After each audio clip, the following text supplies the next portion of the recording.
صبح کا وقت تھا اور سورج کی پہلی کرن کمرے میں جھانکنے کی کوشش کر رہی تھی، جہاں فرجاد صاحب کسی معصوم بچے کی طرح خواب خرگوش کے مزے لے رہے تھے۔ انہیں کیا معلوم تھا کہ غسل خانے سے برآمد ہونے والا طوفان ان کی نیند کے لیے کسی ایٹم بم سے کم نہیں ہوگا۔ روبیشہ شاور لے کر نکلی تو اس کے گیلے بال کندھوں پر بکھرے ہوئے تھے اور تولیے سے اپنا چہرہ خشک کرتے ہوئے اس کی نظر بیڈ پر دراز فرجاد پر پڑی۔ اس کے ذہن میں ایک دم شرارت کا ایک ایسا دھماکہ ہوا کہ اس کی آنکھیں چمک اٹھیں۔ بڑے میاں تو بڑے اطمینان سے سو رہے ہیں، جیسے عروسہ آپا نے انہیں آج چھٹی دے دی ہو۔ اس نے دبی دبی ہنسی کے ساتھ سوچا اور دبے قدموں بیڈ کے پاس پہنچی۔ پہلے تو اس نے سوچا کہ ٹھنڈا پانی ان کے منہ پر ڈالے، پھر خیال آیا کہ نہیں، یہ تو پرانا طریقہ ہو گیا ہے، کچھ منفرد کرنا چاہیے۔ وہ فرجاد کے چہرے کے بالکل قریب جھکی۔ فرجاد کی نیند اتنی گہری تھی کہ اسے اپنی گردن پر روبیشہ کے گیلے بالوں کی ٹھنڈک بھی محسوس نہ ہوئی۔ روبیشہ نے ایک گہرا سانس لیا اور اچانک کسی بھوکے ننھے شیر کی طرح فرجاد کے کان کی لو پر اپنے دانت جما دیے۔ آہ امی جی، زلزلہ آ گیا۔ فرجاد ایک جھٹکے سے ایسے اچھلا جیسے بیڈ کے نیچے کسی نے پٹاخہ پھوڑ دیا ہو۔ اس نے ہڑبڑا کر اپنا کان پکڑا اور آنکھیں ملتے ہوئے روبیشہ کو دیکھا، جو اب کمرے کے بیچوں بیچ کھڑی ہنس ہنس کر دوہری ہو رہی تھی۔ روبیشہ، یہ کیا بدتمیزی ہے؟ تم نے میرا کان کاٹ لیا؟ فرجاد نے کراہتے ہوئے پوچھا، مگر جب اس نے اپنا ہاتھ دیکھا تو اس پر خون کی ہلکی سی لکیر تھی۔ او خدایا، تم نے تو سچ میں میرا خون نکال دیا۔ تم لڑکی ہو یا ڈریکولا کی بھتیجی؟ روبیشہ نے معصومیت سے کندھے اچکائے۔ وہ اصل میں فرجاد بھائی، او سوری فرجاد جی، میرا دل کہہ رہا تھا کہ صبح صبح خالص چائے کی بجائے خالص خون کا ذائقہ چکھوں۔ تمہاری تو میں… فرجاد دل ملا کر بیڈ سے اترا۔ روبیشہ نے خطرہ بھانپا اور بچاؤ بچاؤ کی آوازیں نکالتی ہوئی ڈریسنگ ٹیبل کی طرف بھاگی۔ فرجاد نے ایک ہی چھلانگ میں اسے کمر سے جکڑ لیا اور اسے دیوار کے ساتھ لا کھڑا کیا۔ اب بھاگ کر کہاں جاؤ گی؟ فرجاد نے مصنوعی غصے سے اسے گھورا، جبکہ اس کے کان پر اب بھی وہ نشان واضح تھے۔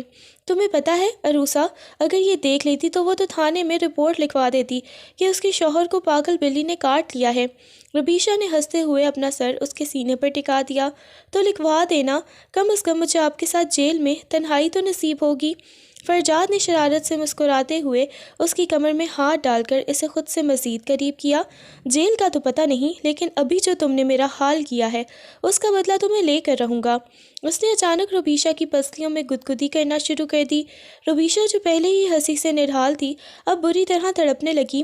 فرجاد، ہاں ہاں، پلیز چھوڑیں، چھوڑیں فرجاد، ہاں ہاں، میں مر جاؤں گی۔ نہیں، اب تو سزا ملے گی۔ تم نے میرا خون نکالا ہے، میں تمہاری ہنسی نکالوں گا۔ فرجاد نے اپنی انگلیاں اس کے پیٹ اور گردن کے پاس تیزی سے چلانا شروع کر دیں۔ روبیشہ ہنستے ہنستے بیڈ پر گر گئی اور فرجاد اس کے اوپر جھک کر اسے گدگدی کرتا رہا۔ مانتی ہو کہ میں تمہارا شوہر ہوں یا بلڈ بینک؟ فرجاد نے ہانپتے ہوئے پوچھا۔ مانتی ہوں، ہاں ہاں ہاں، آپ میرے ہٹلر شوہر ہیں۔ روبیشہ نے بمشکل جواب دیا اور فرجاد کا ہاتھ پکڑ کر اسے اپنی طرف کھینچا۔ دونوں بیڈ پر پڑے ہنسی سے بے حال ہو رہے تھے کہ اچانک باہر کوریڈور میں عروسہ کے سینڈل کی آواز آئی۔ روبیشہ کی ہنسی ایک دم غائب ہوئی اور اس نے ڈر کر فرجاد کا منہ اپنے دوپٹے سے ڈھانپ دیا۔ چپ، جادوگرنی آ رہی ہے۔ فرجاد نے دل ملا کر دوپٹہ ہٹایا۔ کون جادوگرنی؟ وہ میری دوسری بیوی ہے۔ روبیشہ نے منہ بنایا۔ بیوی ہوگی آپ کی، میرے لیے تو وہ امن کی دشمن ہے۔ جلدی سے یہ خون صاف کریں ورنہ وہ کہے گی کہ میں نے آپ پر جادو ٹونا کر دیا ہے۔ فرجاد نے آئینے میں اپنا کان دیکھا اور پھر ہنستے ہوئے روبیشہ کو دیکھا، جو اب جلدی جلدی اس کا چہرہ صاف کرنے کی کوشش کر رہی تھی۔ روبیشہ ابھی فرجاد کے کان صاف ہی کر رہی تھی کہ بیڈ سائڈ ٹیبل پر رکھا فرجاد کا موبائل زور زور سے تھرتھرانے لگا۔ فرجاد نے ابھی اسے اٹھانے کے لیے ہاتھ بڑھایا ہی تھا کہ روبیشہ نے پھرتی سے فون جھپٹ لیا۔ ٹھہرے ٹھہرے، میں دیکھتی ہوں کہ صبح صبح میرے شوہر نامدار کو کون یاد کر رہا ہے۔ روبیشہ نے شرارت سے آنکھ مار کر فون کی اسکرین دیکھی۔ اسکرین پر عروسہ کا نام چمک رہا تھا۔ روبیشہ کے ماتھے پر بل پڑ گئے۔ اس گھر میں کسی کو کانو کان خبر نہیں تھی کہ فرجاد نے ایک خفیہ نکاح عروسہ سے بھی کر رکھا ہے۔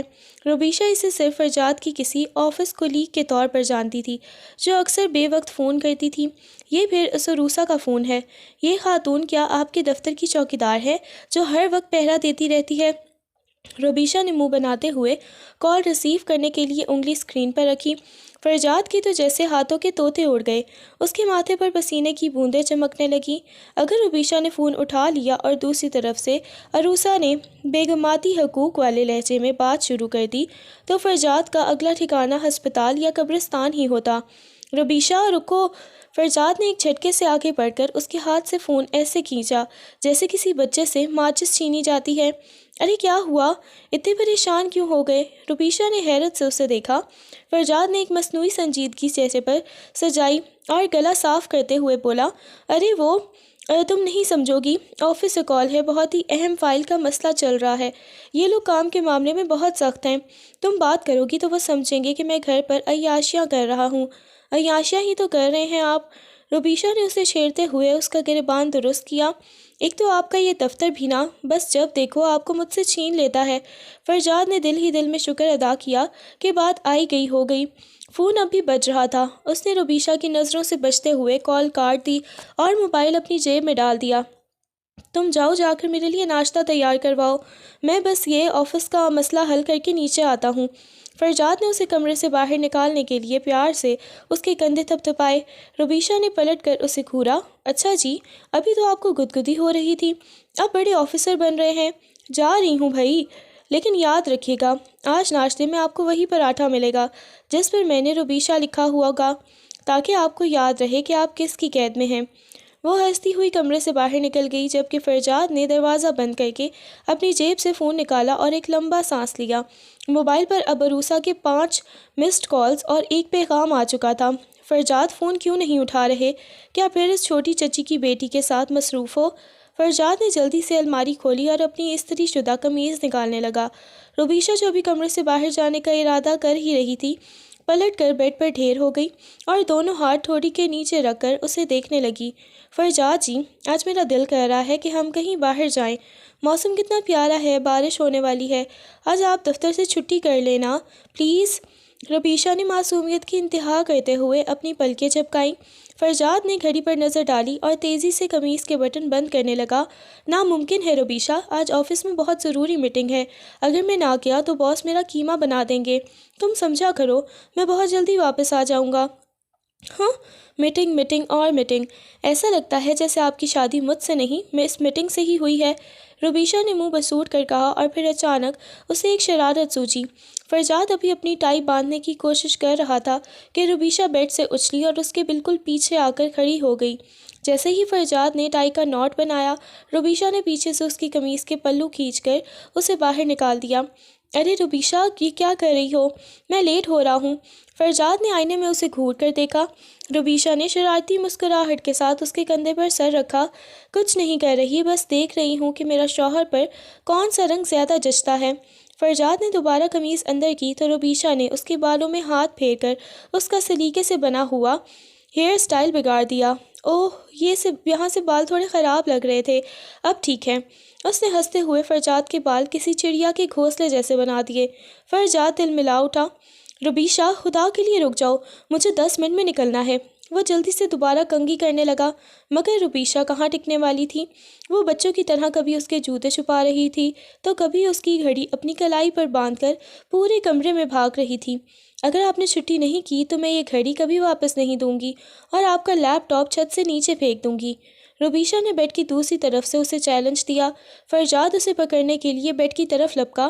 تمہاری تو میں، گھڑی واپس کرو ربیشہ۔ ربیشہ کھلکھلا کر ہنسی اور ادھر ادھر ڈاش دینے لگی۔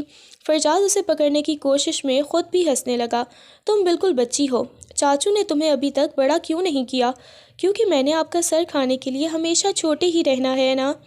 اس نے زبان نکال کر اسے چڑھایا۔ آخرکار فرجاد نے اسے ایک کونے میں گھیر لیا۔ ربیشہ نے ہنستے ہوئے گھڑی پیچھے چھپائی۔ پہلے وعدہ کریں، شام کو مجھے آئس کریم کھلانے لے جائیں گے۔ فرجاد نے ہانپتے ہوئے اس کے ماتھے پر چپت لگائی اور اس کے چہرے کو ہاتھوں میں بھر لیا۔ ٹھیک ہے بابا، وعدہ، اب گھڑی دو ورنہ میٹنگ کی بجائے میری معطلی کا آرڈر گھر آ جائے گا۔ ربیشہ نے پیار سے گھڑی اس کی کلائی پر باندھی، مگر ساتھ ہی اس کے بازو پر ہلکی سی چٹکی بھی کاٹ لی۔ جلدی آئیے گا ورنہ میں نے آپ کے سوٹ کے سارے بٹن توڑ دینے ہیں۔ فرجاد نے اسے مسکرا کر دیکھا اور اسے چھیڑتے ہوئے اس کی ناک کھینچی۔ تم جادوگرنی ہو، میرا سارا روب ختم کر دیتی ہو۔ فرجاد نے گاڑی فلیٹ کی پارکنگ میں کھڑی کی اور ایک لمبا سانس لیا۔ گھر کے اس ہنگامہ خیز ماحول سے نکل کر یہاں آنا اسے کسی خفیہ مشن جیسا لگتا تھا۔ وہاں روبیشہ کی شرارتیں، تائی اماں کی ڈانٹ اور چاچو کی باس پرس، ان سب کے درمیان عروسہ سے بات کرنا بھی ناممکن تھا۔ اس نے چابی سے فلیٹ کا دروازہ کھولا تو سامنے ہی عروسہ صوفے پر بیٹھی موبائل فون ہاتھ میں لیے غصے سے تلملا رہی تھی۔ شکر ہے میجر فریاد کو یاد تو آیا کہ آج ان کی ایک دنیا اس فلیٹ میں بھی بستی ہے۔ عروسہ نے طنزیہ لہجے میں استقبال کیا۔ فرجاد نے تھک کر صوفے کی پشت سے سر ٹکا دیا۔ عروسہ یار پلیز شروع مت ہونا، تم جانتی ہو کہ اس جوائنٹ فیملی میں رہ کر فون اٹھانا کتنا بڑا رسک ہے۔ مائیں، تائیاں اور چاچو ہر وقت ادھر ادھر ہوتے ہیں، ذرا سی اونچی نیچی بات ہوئی نہیں اور پورا خاندان تفتیش شروع کر دے گا۔ عروسہ اٹھ کر اس کے پاس آئی اور اس کے بازو پر ہاتھ رکھا۔ لیکن فرجاد آخر کب تک؟ میں یہاں اس فلیٹ میں اکیلی پڑ جاتی ہوں اور آپ وہاں سب کے ساتھ خوش ہوتے ہیں۔ کیا میں آپ کی بیوی نہیں ہوں؟ فرجاد نے اس کا ہاتھ تھام کر دبی آواز میں کہا، ہو عروسہ، بالکل ہو، لیکن وقت کی نزاکت کو سمجھو۔ ابھی تھوڑی دیر پہلے روبیشہ میرے کان پر کاٹ کر مجھے لہو لہان کر چکی تھی اور پھر میرا فون چھین کر تمہارے کال اٹھانے ہی والی تھی کہ میں نے جیسے تیسے فون جھپٹا۔ اسے شک ہو جاتا تو آج گھر میں قیامت آ جاتی۔ عروسہ نے جھرجھری لی، وہ لڑکی تو ویسے ہی پاگل ہے، اسے پتہ چل گیا تو وہ پورے خاندان کو سر پر اٹھا لے گی۔ فرجاد مسکرایا، مگر اس مسکراہٹ میں تھوڑی فکر بھی تھی۔ اسی لیے تو میں آفس کا کہہ کر تمہارے پاس آ گیا ہوں۔ اب سارا دن تمہارا ہے، بس چائے پلا دو ورنہ میرا سر درد سے پھٹ جائے گا۔ عروسہ کچن کی طرف بڑھ گئی جبکہ فرجاد نے اپنا موبائل خاموشی سے سائلنٹ پر کر دیا۔ اسے معلوم تھا کہ کچھ ہی دیر میں روبیشہ کا میسج آنے والا ہوگا۔ فرجاد جی، میٹنگ ختم ہوئی یا میں بٹن توڑنا شروع کر دوں؟ وہ دو زندگیوں کے درمیان ایک ایسی رسی پر چل رہا تھا جہاں ایک بھی غلط قدم اسے گہری کھائی میں گرا سکتا تھا۔ فرجاد صوفے پر بیٹھا ابھی چائے کا پہلا سپ لینے ہی والا تھا کہ عروسہ نے پیالی میز پر رکھی اور خود اس کی آغوش میں آ کر بیٹھ گئی۔ اس نے اپنے دونوں ہاتھ فرجاد کے گلے میں حمائل کیے اور سر اس کے چوڑے سینے پر ٹکا دیا۔ فرجاد، اس نے بہت دبی اور ریشمی آواز میں اسے پکارا۔ فرجاد نے اس کے کندھے پر ہاتھ رکھتے ہوئے دھیمے سے پوچھا، جی عروسہ، کیا بات ہے؟ عروسہ نے اپنا رخ موڑا اور اس کی آنکھوں میں آنکھیں ڈال کر بڑے مان سے بولی، میں یہاں اس فلیٹ کی چار دیواری میں اکیلی ہوتی ہوں۔ آپ تو چلے جاتے ہیں لیکن یہاں پیچھے صرف خاموشی رہ جاتی ہے۔ مجھے ایک سہارا چاہیے، مجھے اپنا ایک بچہ چاہیے۔ فرجاد کے ہاتھ جیسے وہیں رک گئے۔ اس کے چہرے پر سنجیدگی اور فکر کے سائے لہرانے لگے۔ اس نے نرمی سے عروسہ کے بال پیچھے کیے اور سمجھانے والے لہجے میں بولا، عروسہ جانتی ہو نا ہمارا معاہدہ کیا ہوا تھا؟ ہم نے طے کیا تھا کہ جب تک حالات سازگار نہیں ہوتے اور میں گھر والوں کو ذہنی طور پر تیار نہیں کر لیتا، ہم اپنی اس شادی کو صرف ایک حد تک رکھیں گے۔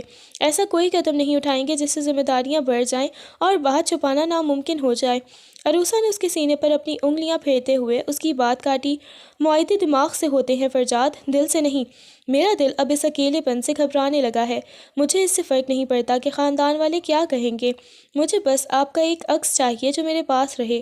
وہ اس کے مزید قریب ہو گئی، اس کے جذبات کو اپنی قربت کی حدت سے ہوا دے رہی تھی۔ کیا آپ کو مجھ پر پیار نہیں آتا؟ کیا میں اتنی پرائی ہوں کہ آپ مجھ سے اتنا دور رہنا چاہتے ہیں؟ فرجاد کا دل تیزی سے دھڑکنے لگا۔ ایک طرف روبیشہ کی معصوم شرارتیں تھیں جو اسے زندگی کی طرف کھینچتی تھیں، اور دوسری طرف عروسہ کی یہ جذباتی ضد تھی جو اسے ایک نئے امتحان میں ڈال رہی تھی۔ وہ چاہ کر بھی اسے سختی سے منع نہیں کر پا رہا تھا کیونکہ عروسہ کا لہجہ اور اس کی قربت اس کے ارادوں کو کمزور کر رہی تھی۔ عروسہ، یہ ضد ابھی؟ فرجاد نے بولنا چاہا مگر عروسہ نے اپنی انگلی اس کے لبوں پر رکھ کر اسے خاموش کروا دیا۔ صرف آج کے لیے سب کچھ بھول جائیں فرجاد، نہ کوئی معاہدہ، نہ کوئی ڈر، صرف میں اور آپ۔ فرجاد ایک لمحے کے لیے گومگو کی کیفیت میں آ گیا۔ باہر کی دنیا، جوائنٹ فیملی کے مسائل اور روبیشہ کا ہنستا ہوا چہرہ، سب کچھ دھندلا ہونے لگا۔ عروسہ نے اپنے حصار میں سختی سے پیدا کر رہی تھی۔ اس کی سانسوں کی تپش فرجاد کے چہرے پر محسوس ہو رہی تھی۔ فرجاد نے ایک نظر اس کے پرکشش چہرے پر ڈالی جہاں ضد اور محبت کا ایک عجیب سا امتزاج تھا۔ اس کے دل کی دھڑکنیں اب کنٹرول سے باہر ہو رہی تھیں۔ فرجاد، کیا آپ کا دل پتھر کا ہے؟ عروسہ نے سرگوشی کی۔ اس کے لب فرجاد کے کان کے بالکل قریب تھے۔ جس سے فرجاد کے پورے وجود میں ایک سنسنی سی دوڑ گئی۔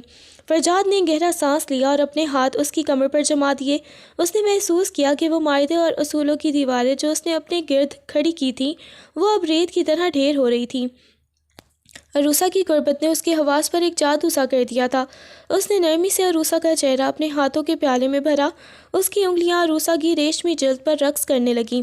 عروسہ، تم جانتی ہو کہ میں تمہارے سامنے کتنا کمزور پڑ جاتا ہوں۔ یہ آگ جو تم نے بھڑکائی ہے یہ ہمیں کہیں کا نہیں چھوڑے گی۔ عروسہ نے ایک دلکش مسکراہٹ کے ساتھ اپنی آنکھیں موند لیں اور اس کے ہاتھ پر اپنا نرم بوسہ ضبط کیا۔ تو جل جانے دینا فرجاد، اس تپش میں وہ سکون ہے جو مجھے کہیں نہیں ملتا۔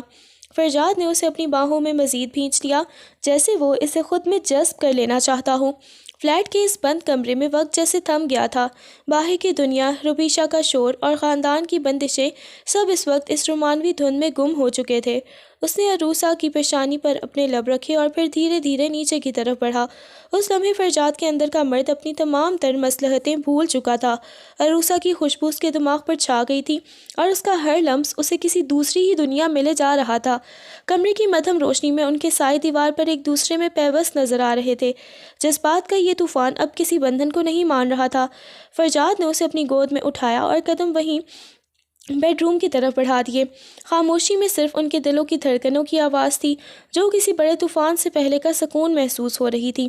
بیڈ روم کے نیم تاریک ماحول میں جہاں پردوں کے پیچھے سے آتی دھوپ کی لکیریں فرش پر رقص کر رہی تھی، فرجاد نے عروسہ کو مخملی بیڈ پر نرمی سے لٹایا۔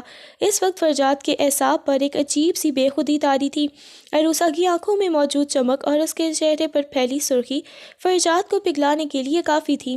عروسہ نے فرجاد کی قمیص کے کالر کو اپنی انگلیوں میں جکڑ کر اسے اپنی جانب کھینچا جس سے ان کے درمیان فاصلہ بالکل ختم ہو گیا۔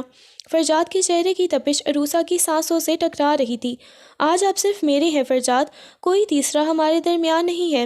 عروسہ کی آواز میں ایک ایسی کشش تھی جس نے فرجاد کے قدموں تلے سے زمین نکال دی۔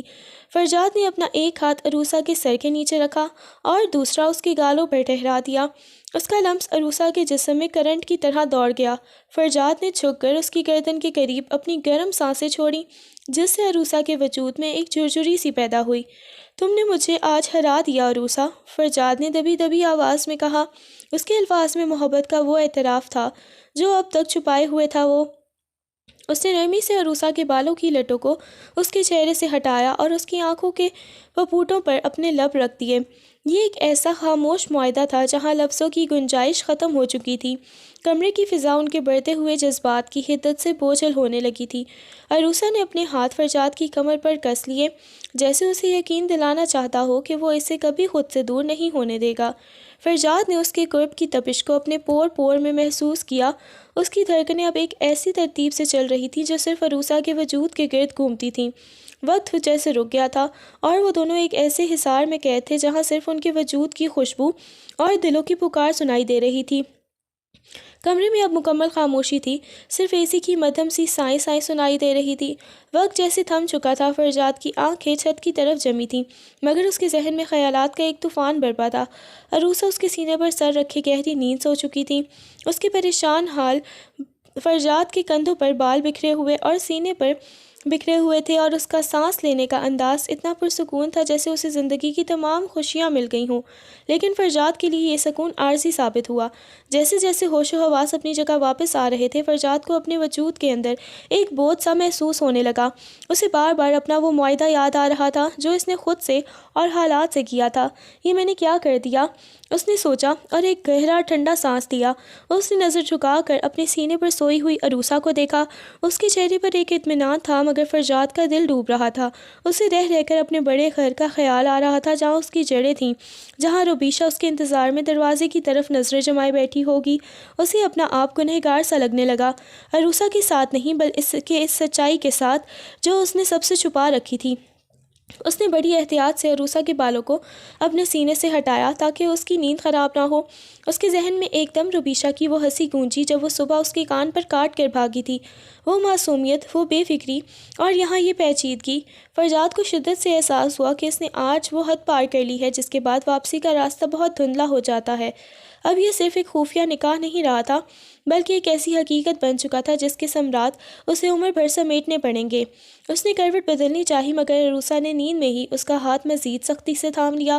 فرجاد نے اپنی آنکھیں بند کر لیں، مگر نیند اب اس کی آنکھوں سے کوسوں دور تھی۔ پچھتاوے اور محبت کی ایک عجیب ملی جلی کیفیت نے اسے جکڑ لیا تھا۔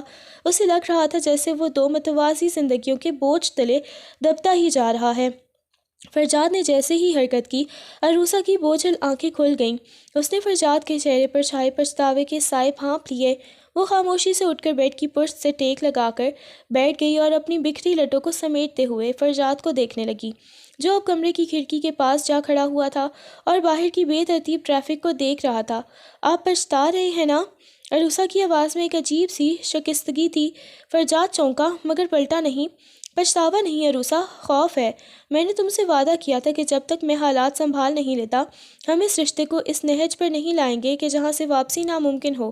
آج جو ہوا اس نے میری ذمہ داریوں کا بوجھ 100 گنا بڑھا دیا ہے۔ عروسہ اٹھ کر اس کے پیچھے آئی اور اس کے چوڑے کندھوں پر سر ٹکاتے ہوئے دبی آواز میں بولی، آپ کو اس بات کا دکھ ہے کہ آپ نے مجھ سے پیار کیا، یا اس بات کا ڈر ہے کہ اگر اب کوئی نشان رہ گیا تو آپ کے گھر والوں کو کیا منہ دکھائیں گے؟ فرجاد، میں آپ کی بیوی ہوں، کوئی گناہ نہیں کیا ہم نے۔ فرجاد نے ایک جھٹکے سے پلٹا اور اس کے دونوں شانوں کو تھام کر اسے اپنی نظروں کے حصار میں لے لیا۔ بیوی ہو تم میری، اس میں کوئی شک نہیں، مگر اس جوائنٹ فیملی کے نظام میں جہاں میری ہر سانس کا حساب لیا جاتا ہے، وہاں میں اس سچ کو کیسے چھپا لوں گا؟ روبیشا کے سامنے جب میں آؤں گا تو کیا میری آنکھیں اسے یہ نہیں بتا دیں گی کہ میں اس سے کوئی بہت بڑا سچ چھپا رہا ہوں؟ وہ مجھ پر اندھا اعتبار کرتی ہے عروسہ، وہ مجھے اپنا کل جہان مانتی ہے۔ عروسہ کی آنکھوں میں آنسو تیرنے لگے۔ اور میرا کیا فرجاد؟ کیا میرا حق صرف اس فلیٹ کی 4 دیواری تک محدود ہے؟ کیا میں صرف آپ کے چھپے ہوئے لمحوں کی شریک حیات ہوں؟ آج جو قربت ہمارے درمیان ہوئی اس نے مجھے یہ احساس دلایا کہ میں اکیلی نہیں ہوں، مگر آپ کے لہجے کی یہ سردی مجھے مار دے گی۔ فرجاد کا دل پگھلنے لگا۔ اس نے عروسہ کو ماتھے سے لگا لیا اور گمبھیر لہجے میں بولا، میں سرد مہر نہیں ہوں، بس بٹا ہوا ہوں۔ ایک طرف وہ گھر ہے جہاں میری جڑیں ہیں، اور دوسری طرف تم ہو جو میری روح کا سکون ہو۔ میں ڈرتا ہوں کہ کہیں اس کھینچ تان میں تم دونوں کو ہی نہ کھو دوں۔ عروسہ نے اس کے سینے پر ہاتھ رکھا جہاں اس کا دل ابھی بے ترتیب دھڑک رہا تھا۔ تو پھر ہمت کیجیے فرجاد، اس سچ کو گلے لگائیے، میں کب تک یہاں ایک سائے کی طرح رہوں گی؟ فرجاد نے کوئی جواب نہیں دیا، بس اسے خود میں بھینچ لیا۔ اس خاموشی میں ایک عہد تھا، مگر اس کے پیچھے چھپا ہوا طوفان اب دستک دے رہا تھا۔ اسے معلوم تھا کہ اب اسے گھر جا کر روبیشا کا سامنا کرنا پڑے گا، اور وہ سامنا اس کے لیے آج سب سے مشکل امتحان ہونے والا تھا۔ رات کے 12 بجنے کو تھے جب فرجاد نے تھکے ہارے قدموں سے گھر کے اندر قدم رکھا۔ اس کا دماغ اب بھی عروسہ کے فلیٹ پر بیتے لمحوں اور پچھتاوے کی جنگ میں الجھا ہوا تھا۔ اسے یاد ہی نہیں رہا تھا کہ آج کون سی تاریخ ہے۔ جیسے ہی اس نے اپنے کمرے کا دروازہ کھولا، ایک پل کے لیے اس کی آنکھیں چندیا گئیں۔ پورا کمرہ مدھم موم بتیوں کی روشنی میں نہایا ہوا تھا اور فضا میں اس کی پسندیدہ عطر کی خوشبو بسی تھی۔ کمرے کے بیچوں بیچ روبیشا کھڑی تھی، کالی ساڑی میں ملبوس، جس کے پلو پر چاندی کا کام تھا۔ وہ کسی اپسرا سے کم نہیں لگ رہی تھی۔ اس کے بال سلیقے سے بندھے تھے اور چہرے پر ایک فاتحانہ مسکراہٹ تھی، جیسے وہ اپنے ہٹلر شوہر کو حیران کرنے کے لیے بالکل تیار ہو۔ سرپرائز! روبیشا چہک کر اس کی طرف بڑھی۔ ہیپی برتھ ڈے فرجاد جی، میں کب سے آپ کا انتظار کر رہی تھی۔ گھڑی دیکھیے، 12:05 ہو گئے ہیں، آپ اتنا لیٹ کیوں؟ فرجاد، جو پہلے ہی ذہنی دباؤ اور احساس جرم کی انتہا پر تھا، روبیشا کا یہ کھلکھلاتا چہرہ اور یہ اہتمام دیکھ کر مزید چڑھ گیا۔ اسے اپنی بے وفائی روبیشا کی اس معصومیت کے سامنے زہر لگ رہی تھی۔ یہ کیا تماشا ہے روبیشا؟ فرجاد کی آواز میں ایک ایسی سردی تھی کہ روبیشا کے قدم وہیں جم گئے۔ روبیشا کی مسکراہٹ تھوڑی مدھم ہوئی۔ تماشا نہیں ہے، آپ کی سالگرہ ہے۔ میں نے کتنی مشکل سے یہ ساڑی باندھی ہے، آپ کو پتہ ہے؟ اور یہ کیک، بند کرو یہ سب۔ فرجاد اچانک چیخ پڑا، میں باہر تھکا ہوا ہانپتا ہوا آ رہا ہوں، اور تمہیں یہاں سوچ رہی ہے یہ موم بتیاں، یہ ساڑی، کیا یہ بچپنا ہے؟ کیا تمہیں نظر نہیں آتا کہ میں ڈسٹرب ہوں؟ روبیشا کی آنکھوں میں فوراً پانی بھر آیا۔ فرجاد جی، میں نے تو بس آپ کی خوشی کے لیے، میری خوشی اسی میں ہے کہ مجھے اکیلا چھوڑ دو۔ فرجاد نے بے رحمی سے اپنا کوٹ بیڈ پر پٹکا اور غصے سے اسے گھورا۔ ہر وقت یہ ڈرامے بازی اور بچوں جیسی حرکتیں اب مجھے اریٹیٹ کرتی ہیں۔ جاؤ یہاں سے اور یہ کالی ساڑی اتارو، کسی میت پر آئی ہو کیا؟ یہ جملہ روبیشہ کے دل پر کسی تیر کی طرح لگا۔ اس نے سوچا بھی نہیں تھا کہ اس کی محبت کا یہ جواب ملے گا۔ وہ کچھ کہنا چاہتی تھی مگر گلا رند گیا۔ وہ خاموشی سے مڑی اور بھاگتی ہوئی بیلکنی کی طرف نکل گئی۔ فرجاد نے غصے میں لائٹ بند کر دی اور بیڈ پر لیٹ گیا، مگر اس کا ضمیر اسے ملامت کر رہا تھا۔ باہر جنوری کی یخ بستہ رات تھی اور ہوا چل رہی تھی۔ روبیشہ اسی کالی ساڑی میں بیلکنی کے ٹھنڈے فرش پر بیٹھ گئی۔ اس کے آنسو رکنے کا نام نہیں لے رہے تھے۔ اسے ٹھنڈ لگ رہی تھی، اس کے ہاتھ پاؤں برف ہو رہے تھے، مگر اسے اپنے وجود کی ٹھنڈک سے زیادہ فرجاد کے لہجے کی تپش جلا رہی تھی۔ وہ گھٹنوں میں سر دیے ہچکیوں سے رو رہی تھی۔ اسے یاد آ رہا تھا کہ کیسے اس نے سارا دن اس تیاری میں گزارا تھا، کیسے آئینے کے سامنے کھڑے ہو کر خود کو نہارا تھا کہ فرجاد اسے دیکھ کر خوش ہوگا، مگر اسے کیا ملا؟ صرف حقارت اور ڈانٹ۔ وہ رات بھر وہیں بیلکنی میں بیٹھی رہی۔ اوس اس کے بالوں پر گر رہی تھی اور ٹھنڈک ہڈیوں میں اتر رہی تھی، مگر وہ ضدی لڑکی اندر جانے کو تیار نہ تھی۔ وہ اس انتظار میں تھی کہ شاید فرجاد آئے اور اسے سینے سے لگا کر کہے کہ سوری روبیشہ، میں تھکا ہوا تھا، مگر اندر کمرے میں صرف خاموشی تھی، یا شاید فرجاد کے خراٹوں کی آواز جو اس کے ٹوٹے ہوئے دل کا مذاق اڑا رہی تھی۔ رات کا پچھلا پہر تھا جب ٹھنڈی ہواؤں کے تھپیڑوں نے فرجاد کی نیند اڑا دی۔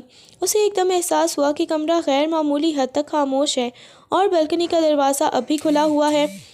جیسے ہی اسے رات کی اپنی تلخی یاد آئی، اس کے دل میں ایک انجانا سا خوف سر اٹھانے لگا۔ روبیشہ، اس نے دبی آواز میں پکارا مگر کوئی جواب نہ ملا۔ وہ ہڑبڑا کر اٹھا اور بالکنی کی طرف بھاگا۔ وہاں کا منظر دیکھ کر اس کے پیروں تلے سے زمین نکل گئی۔ روبیشہ فرش پر ڈھیر تھی۔ اس کی وہ کالی ساڑی جس پر اسے ناز تھا اب اوس سے گیلی ہو کر اس کے وجود سے چمٹ چکی تھی۔ اس کا رنگ سفید پڑ چکا تھا اور وہ بے سدھ پڑی تھی۔ فرجاد نے دیوانہ وار اسے اپنی باہوں میں اٹھایا۔ روبیشہ، آنکھیں کھولو، دیکھو میں آ گیا ہوں۔ روبیشہ، جیسے ہی اس کا ہاتھ روبیشہ کے ماتھے سے چھوا، وہ تڑپ اٹھا۔ اس کا جسم تندور کی طرح تپ رہا تھا۔ اسے اتنا تیز بخار تھا کہ وہ ہسیانی کیفیت میں بے ہوش پڑی تھی۔ فرجاد کے ہاتھ پاؤں پھول گئے۔ وہ جو خود کو بہت بہادر سمجھتا تھا اس وقت ایک چھوٹے بچے کی طرح کانپنے لگا۔ یا اللہ، یہ میں نے کیا کر دیا؟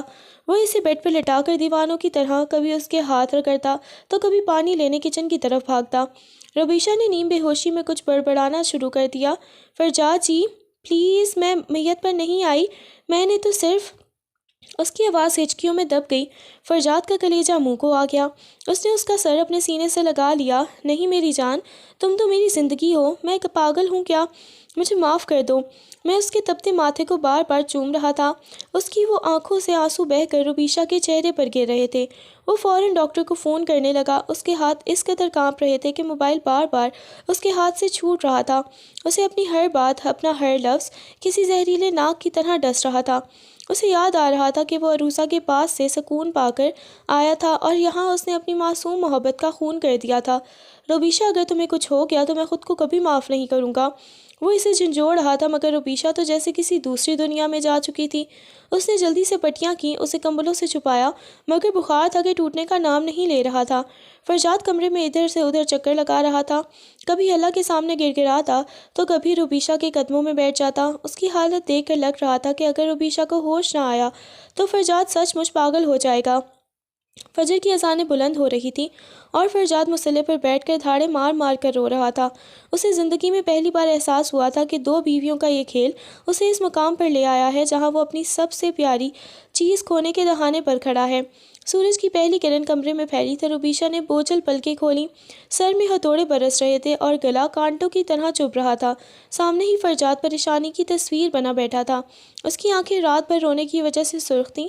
جیسے ہی اس نے روبیشہ کو ہوش میں آتے دیکھا، وہ لپک کر اس کے قریب آیا۔ شکر ہے روبیشہ، تم ٹھیک ہو، میں کتنا ڈر گیا تھا، مجھے معاف کر دو، میں غصے میں اندھا ہو گیا تھا۔ اس نے چاہا کہ روبیشہ کا ہاتھ تھامے مگر روبیشہ نے جھٹکے سے اپنا ہاتھ پیچھے کھینچ لیا۔ روبیشہ آنکھوں میں وہی پرانی چمک نہیں تھی بلکہ ایک ایسی برف تھی جو فرجاد کے وجود کو جلا رہی تھی۔ ڈر گئے تھے؟ وہ بھی پھٹی آواز میں تلخی سے مسکرائی۔ ڈر اس بات کا تھا کہ اگر چاچو کی لاڈلی مر گئی تو آپ کا مثالی شوہر والا نقاب اتر جائے گا۔ فرجاد کا رنگ پھک پڑ گیا۔ یہ کیا کہہ رہی ہو روبیشہ؟ میں تم سے محبت کرتا ہوں، وہ تو بس کام کا بوجھ۔ محبت؟ روبیشہ نے اس کی بات کاٹی۔ اس کا لہجہ زہر میں بجھا ہوا تھا۔ محبت کرنے والے اپنی بیوی کو کالی ساڑی میں دیکھ کر میت کی بد دعا نہیں دیتے۔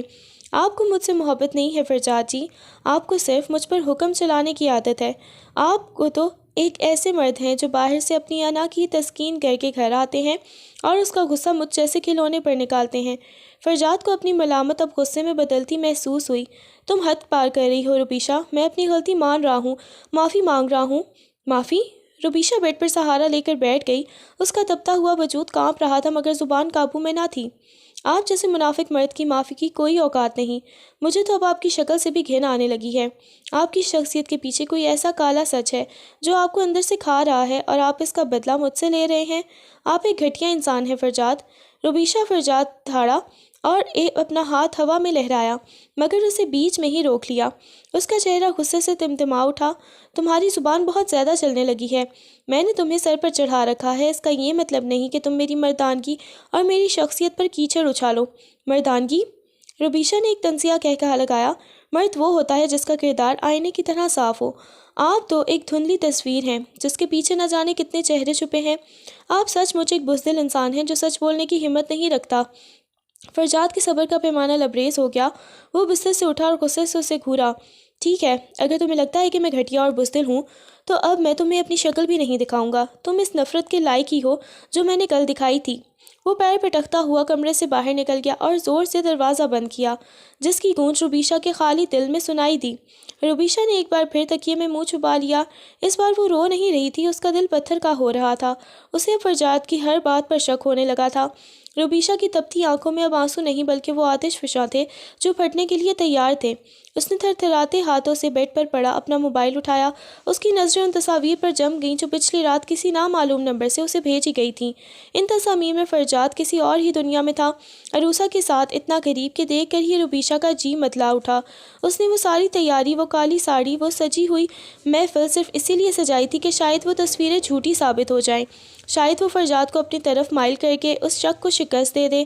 مگر فرجاد کے تلخ رویے اور اس کی بے رحمی نے آج ان تصاویر پر سچائی کی مہر ثبت کر دی تھی۔ تم اتنے گرے ہوئے نکلے فرجاد، اتنے گھٹیا۔ اس نے دھاڑتے ہوئے موبائل پوری قوت سے سامنے والی دیوار پر دے مارا جس کی پرخچے اڑ گئے۔ وہ اپنے بال نوچنے لگی، اس کا دم گھٹ رہا تھا۔ اسی لیے تم مجھے میت کی بددعا دے رہے تھے کیونکہ تمہاری زندگی میں کوئی اور آ چکی ہے۔ اس کی چیخیں کمرے کی دیواروں سے ٹکرا کر واپس آ رہی تھی۔ اسے اب یقین ہو گیا تھا کہ وہ تصاویر اصلی تھیں۔ فرجاد کا بدلا ہوا لہجہ، اس کا دیر سے آنا اور اس کا چھونا سب ایک بہت بڑے فریب کا حصہ تھا۔ اس نے غصے میں بیڈ پر رکھی وہ سالگرہ کی سجاوٹ نوچ ڈالی۔ میں تمہیں برباد کر دوں گی فرجاد، میں اس دھوکے کی قیمت تم سے وصول کر کے ہی رہوں گی۔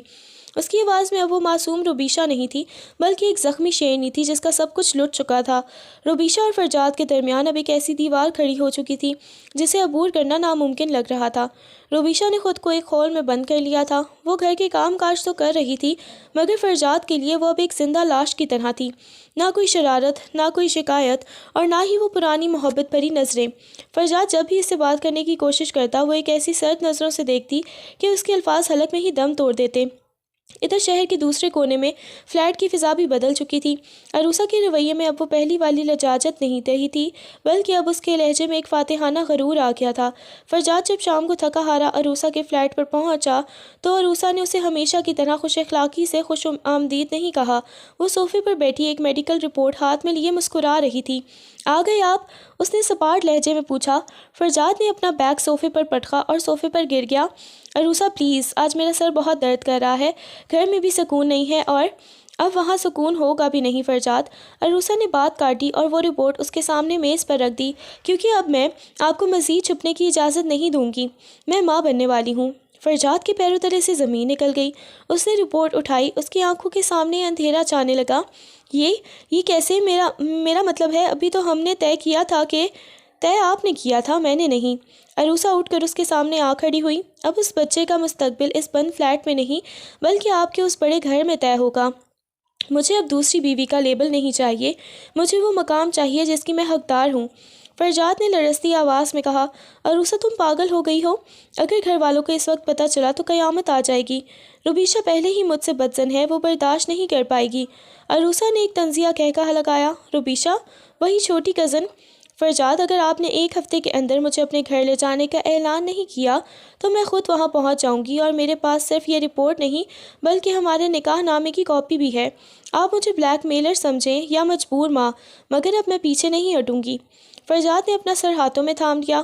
اسے لگ رہا تھا جیسے وہ ایک ایسے جال میں پھنس گیا ہے جس کا دوسرا سرا روبیشہ کے ٹوٹے ہوئے دل سے بندھا ہے اور دوسرا عروسہ کے اس سنگین ضد سے۔ گھر میں روبیشہ کی خاموشی اسے مار رہی تھی، اور یہاں عروسہ کا یہ نیا روپ اسے زندہ دفن کرنے کے لیے کافی تھا۔ اسے احساس ہوا کہ وہ خون جو اس نے روبیشہ کے ہاتھ سے بہایا تھا وہ تو محض ایک آغاز تھا، اصل قربانی تو اب شروع ہونے والی تھی۔ فرجاد جب گھر پہنچا تو پورے دالان میں ایک عجیب سی اداسی پھیلی ہوئی تھی۔ وہ دبے قدموں کمرے میں داخل ہوا تو دیکھا کہ روبیشہ بیڈ کی پشت سے ٹیک لگائے بیٹھی تھی، مگر اس کا چہرہ زرد تھا اور آنکھیں سوجی ہوئی تھیں، مگر بخار کی تپش نے ابھی اس کا پیچھا نہیں چھوڑا تھا اور وہ تصویریں اس کی روح کو گھائل کر چکی تھیں۔ فرجاد نے اسے دیکھا تو اس کے دل میں ایک دم مروڑ اٹھا۔ اسے یاد آیا کہ کیسے کچھ گھنٹے پہلے عروسہ نے اسے اپنے بچے کے نام پر بلیک میل کیا تھا، اور کیسے وہ ایک معاہدے کے تحت اس کے ساتھ وہ سب کر گزرا تھا جو اصل میں صرف اور صرف روبیشہ کا حق تھا۔ وہ معصوم لڑکی جس نے صرف اور صرف محبت کی تھی، اسے اس نے کیا دیا؟ صرف آنسو اور تنہائی۔ اس کا دل چاہا کہ وہ وقت کو پیچھے موڑ دے۔ وہ خاموشی سے روبیشہ کے قریب بیڈ پر بیٹھا۔ روبیشہ نے منہ دوسری طرف پھیر لیا، مگر فرجاد نے اس بار اس کی بے رخی کی پرواہ نہیں کی۔ اس نے مضبوطی سے روبیشہ کے بازوں کو تھاما اور ایک ہی جھٹکے میں اسے کھینچ کر اپنی گود میں بٹھا لیا۔ فرجاد، یہ کیا کر رہے ہیں آپ؟ چھوڑیں مجھے۔ روبیشہ نے کمزوری سے اس کے سینے پر ہاتھ مارے، مگر فرجاد کی گرفت کسی آہنی زنجیر کی طرح تھی۔ خاموش روبیشہ، صرف ایک پل کے لیے خاموش ہو جاؤ۔ فرجاد کی آواز میں ایسی ٹوٹ پھوٹ تھی کہ روبیشہ کے ہاتھ خود بخود رک گئے۔ فرجاد نے اپنا چہرہ روبیشہ کی گردن کے بالوں میں چھپا لیا اور ایک لمبا تڑپتا ہوا سانس لیا۔ اسے روبیشہ کے وجود سے وہی جانی پہچانی پاکیزہ خوشبو آئی جو اس کا سکون تھی۔ اسے محسوس ہوا کہ وہ عروسہ کے پاس جتنا بھی وقت گزار لے اسے وہ قرار کبھی نہیں مل سکتا جو اس چھوٹی سی لڑکی کی باہوں میں ہے۔ مجھے خود سے نفرت ہو رہی ہے روبیشہ، میرا دل کہہ رہا ہے کہ میں خود کو ختم کر لوں۔ اس نے روبیشہ کی گردن میں چہرہ چھپائے ہوئے دبی آواز میں کہا۔ اس کے گرم آنسو روبیشہ کے کندھے کو بھگونے لگے۔ روبیشہ جو اسے دھکا دینے والی تھی وہیں ساکت رہ گئی۔ اسے سمجھ نہیں آ رہا تھا کہ یہ وہی مرد ہے جو کل اسے مرنے کے لیے بالکنی میں چھوڑ گیا تھا، یا کوئی اور۔ اسے وہ تصاویر یاد آئیں۔ اس کا دل چاہا کہ وہ اسے ابھی دکھا دے، کہ ان تصویروں کا پوچھے، مگر فرجاد کی گرفت میں موجود وہ پچھتاوا اور اس کی ہچکیاں روبیشہ کو پگھلانے لگی تھیں۔ فرجاد نے اسے مزید خود میں بھینچ لیا، جیسے وہ اس کے ذریعے اپنے گناہوں کا کفارہ ادا کرنا چاہتا ہو۔ اسے لگا کہ اگر آج اس نے روبیشہ کو نہیں منایا تو وہ واقعی اسے ہمیشہ کے لیے کھو دے گا۔ روبیشہ نے کانپتے ہاتھوں سے فرجاد کے بالوں کو چھوا، مگر اس کے ذہن میں ابھی وہ سوال ناگن بن کر ڈس رہا تھا، اگر آپ کو مجھ سے اتنی ہی محبت ہے تو پھر دوسری عورت کون ہے؟ روبیشہ نے کانپتے ہاتھوں سے بیڈ کی سائڈ ٹیبل کی دراز کھولی اور وہی ٹوٹا ہوا موبائل نکالا۔ فون کی باڈی جگہ جگہ سے چٹکی ہوئی تھی اور اسکرین پر مکڑی کے جالے کی طرح دراڑیں تھیں، جنہیں روبیشہ نے بڑی مشکل سے جوڑ کر اور ٹیپ لگا کر اس قابل بنایا تھا کہ وہ ایک آخری بار سچائی کا گواہ بن سکے۔ آپ کو لگتا ہے کہ موبائل توڑنے سے حقیقت بدل جاتی ہے؟ روبیشہ نے لرزتی انگلی سے اسکرین کو چھوا۔ موبائل کی اسکرین 1-2 بار ٹمٹمائی اور پھر وہی تصاویر سامنے آ گئیں جس نے روبیشہ کی دنیا اجاڑ دی تھی۔ اس نے فون فرجاد کے چہرے کے بالکل قریب کر دیا۔ دیکھیں اسے، غور سے دیکھیے، یہ وہی قمیض ہے نا جو پچھلے ہفتے میں نے خود استری کر کے دی تھی، اور یہ وہی کلائی ہے جس پر میں نے اپنے پیار سے گھڑی باندھی تھی۔ پھر یہ بازو اس عورت کے گلے میں کیا کر رہے ہیں؟ فرجاد کی نظریں اس ٹوٹی ہوئی اسکرین پر جمی تھی جہاں اس کی بے وفائی کا ثبوت واضح تھے۔ فون کی اسکرین پہ کی دراڑیں بالکل ویسی ہی تھی جیسے فرجاد نے روبیشہ کے دل کے ٹکڑے کیے تھے۔ روبیشہ، میں… فرجاد کے پاس کوئی لفظ نہیں تھا۔ موبائل تو میں نے غصے میں دیوار پر مارا تھا فرجاد جی، پر اس میں موجود یہ سچ میرے اندر کی دیواریں گرا رہا ہے۔ میں نے اسے جوڑ کر رکھا تاکہ میں جب آپ میرے قریب آئیں، جب آپ مجھ پر حق جتائیں تو میں آپ کو آپ کا اصل چہرہ دکھا سکوں۔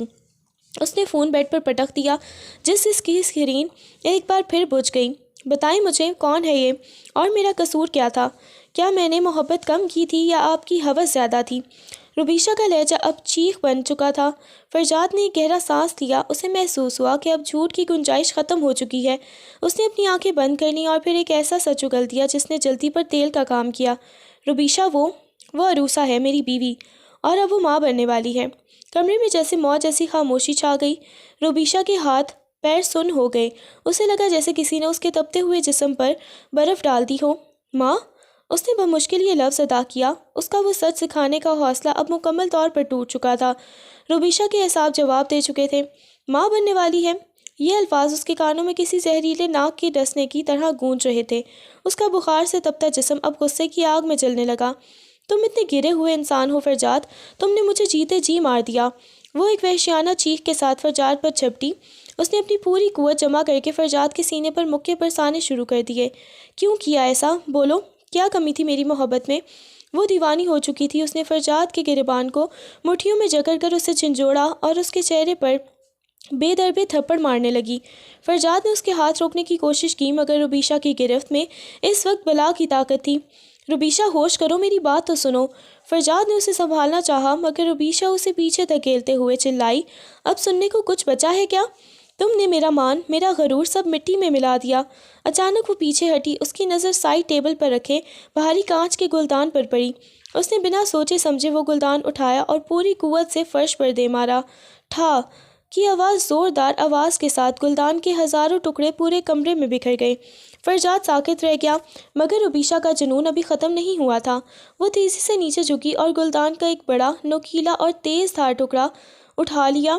اس کے اپنے ہاتھ کی ہتھیلی سے خون رسنے لگا، مگر اسے کوئی ہوش نہیں تھا۔ روبیشہ، نہیں، نیچے پھینکو اسے۔ فرجاد کی روح فنا ہو گئی۔ وہ دیوانہ وار اس کی طرف لپکا۔ قریب مت آنا فرجاد۔ روبیشہ نے وہ نوکیلا کانچ اپنی شہ رکھ کے بالکل قریب کر لیا۔ اس کی آنکھوں میں وحشت تھی اور چہرے پر ایک آخری فیصلہ۔ تم نے مجھے کہیں کا نہیں چھوڑا، اب میں تمہیں اپنے خون کا وہ داغ دے کر جاؤں گی جو تم ساری زندگی نہیں دھو پاؤ گے۔ خدا کے لیے روبیشہ، ایسا مت کرو۔ فرجاد کے ہاتھ کانپ رہے تھے۔ وہ ایک قدم آگے بڑھا، مگر روبیشہ نے کانچ کی دھار اپنی جلد میں پیوست کر لی۔ الوداع فرجاد جی، اب اپنی اس نئی زندگی اور آنے والے بچے کے ساتھ خوش رہیے گا۔ ایک تیز چیخ فضا میں گونجی اور اگلے ہی لمحے کمرے میں ایک ہولناک سناٹا چھا گیا۔